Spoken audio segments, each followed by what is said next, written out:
sister is the way entrepreneur Tawana Bain, who happens to be Black, thought of her close friend Marcia Taroff, who is white.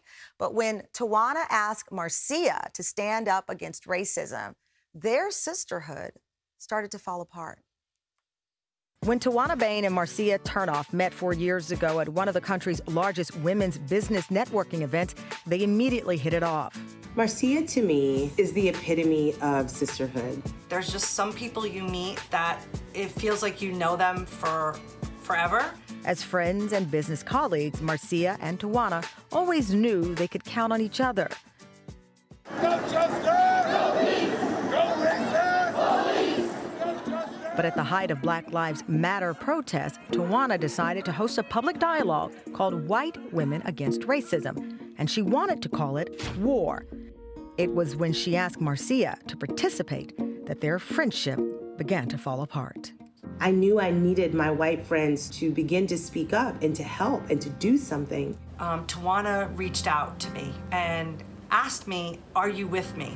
And she just became really uncomfortable really fast. At that moment, I stepped back, I paused. And I felt as though someone had just literally cut me, like cut my heart.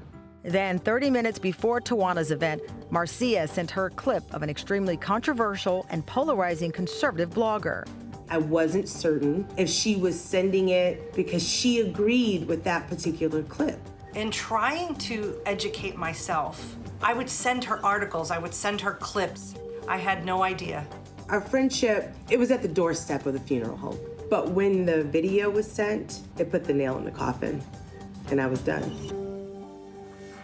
Tawana Bain joins us from Louisville, Kentucky. Marcia Taroff joins us from Montville, New Jersey. Thank you both for coming on. I'm just so pleased that you agreed and honored that you have such a tough conversation today about what's happening. Marcia, when Tawana asked you to participate in this dialogue, you hesitated at first.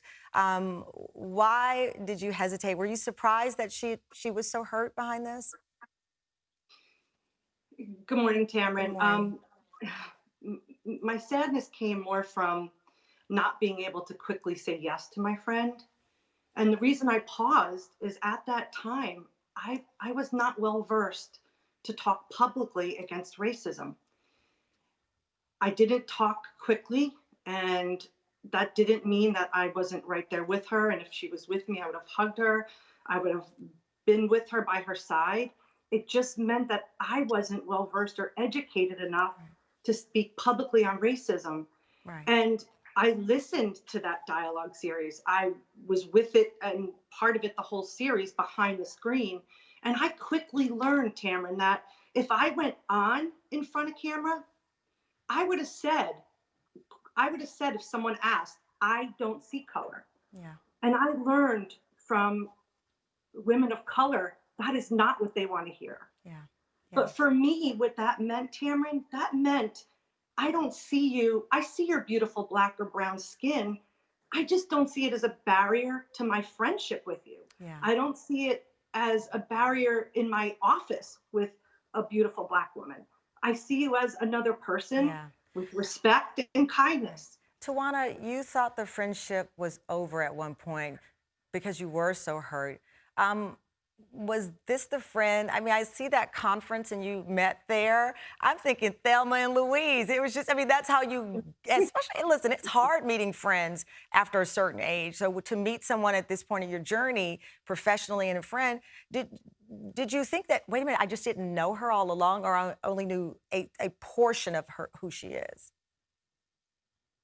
You know, Tamron, it was interesting. You know, my mind traveled extremely fast. And I thought to myself, oh my God, we've spent so much time together, but typically in business settings where there's all this hustle and bustle, you know, talking business and our dreams.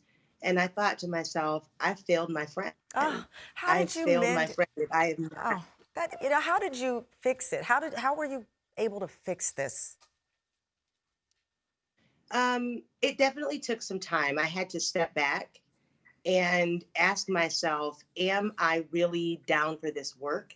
You know, I've been doing this for quite some time, and I am always advising and counseling others on how to navigate So to find myself in it, I've had to push myself to be a leader.